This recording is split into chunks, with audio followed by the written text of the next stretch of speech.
Today, I want to talk about why you should be cheating when you make beats, and if you're not, you might be hurting your own music. When it comes to being a beat maker or a producer, a lot of people have this idea that cheating is a bad thing. And in this context, cheating would be things like using loops or samples, using presets, using tools that can help you build out your chords or melodies, or just a lot of different forms of cheating. People like this idea of making all their own music, of building all their own sounds, mixing and mastering on their own, and pretty much doing everything themselves. But my argument in this video is that this is probably hurting you more than it's helping you if you want to be a producer or a beat maker.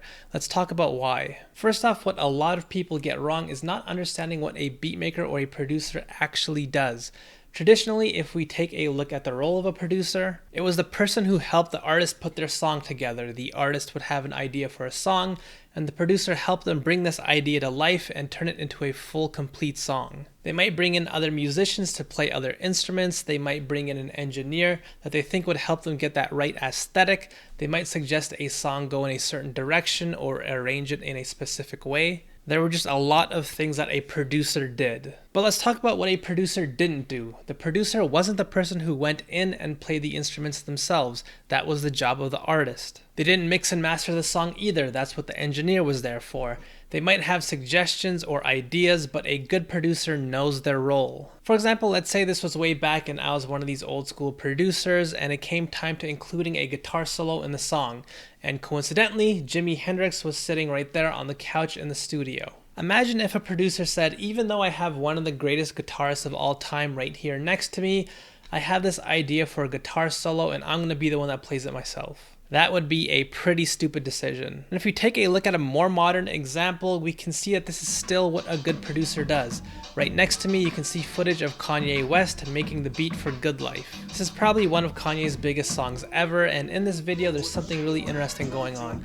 Kanye isn't the one creating the main lead in the beat, which is probably the central idea of the song. Looking at this video, I think there are two things that are pretty evident when I watch this. Number one, this video is probably showing us that Kanye is not a great musician. Number two, this is also showing us the exact reason why Kanye is one of the greatest producers. Sure, he could go and try to play his own music on top of the beat, but the result probably wouldn't be as good. So he did what a good producer would do and brought in help. He found someone whose strengths are his weakness, and most of all, he put the idea first and did what's best for the music. Now, how does this relate to you? You might be thinking, well, I don't have someone helping me with my beats. I don't have access to world-class artists to help me with my music. I'm here all on my own, and I have to do everything on my own too. Well, that's where you're actually wrong. You have more access than any producer in the past ever did. You can easily get the help of world-class musicians who make loops and samples that you can use for your beat. You have access to world-class sound designers who have utilized their hours of practice to make amazing presets in the VSTs that you have on your computer. You have access to people who have a deep knowledge of music theory, who have created high-quality MIDI packs that you can use in your own beats. This is what modern-day producing looks like. You have access to so many people who have spent thousands of hours honing their own craft and are amazing at what they do and are willing to help you. And for you to decide to forego getting help from all these people and doing everything yourself is why I say you're making a mistake, and why cheating by getting help from these people is exactly what you should be doing.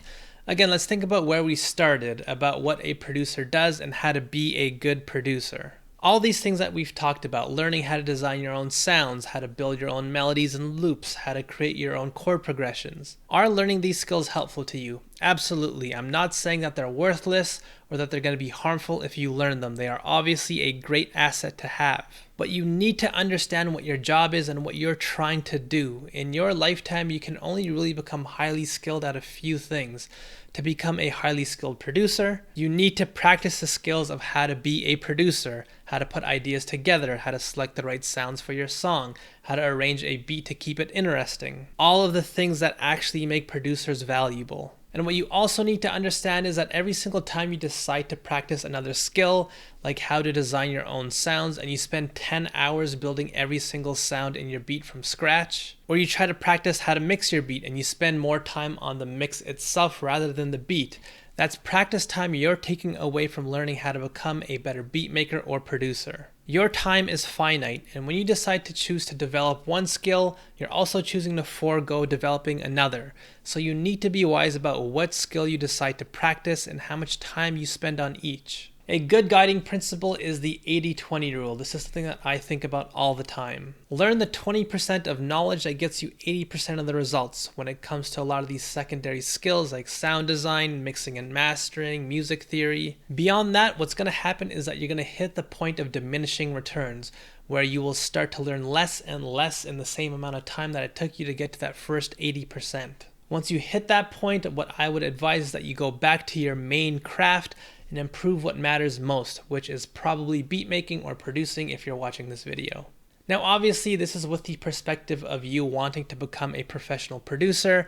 If you're just doing this for fun and you just want to learn a bunch of skills, and you don't really care as much about becoming a professional, then by all means, learn whatever you want. Or when you're practicing the other skills and you find yourself having more fun building loops and samples or mixing beats rather than actually making them, then maybe you'd be better suited in another role. Either way, whatever you decide to do, I just want to make this video to help you rethink this idea of cheating. There are going to be people who try to stigmatize these ideas, but what I would argue is that these people have a misunderstanding of what a producer or a beat maker really is. So don't feel bad if you decide to cheat, because you're actually doing exactly what you're supposed to be doing. If you guys have enjoyed this video, like and subscribe. Speaking of improving at becoming a better beatmaker or producer, head over to betterbeatmaker.com. I have a full online course that teaches you everything that you need to know to really advance your skills when it comes to production and beat making. My free drum kit's available in the description box below, as well as a link to the Discord if you want your beats reviewed live. I do that every so often, and I'll see you guys next time.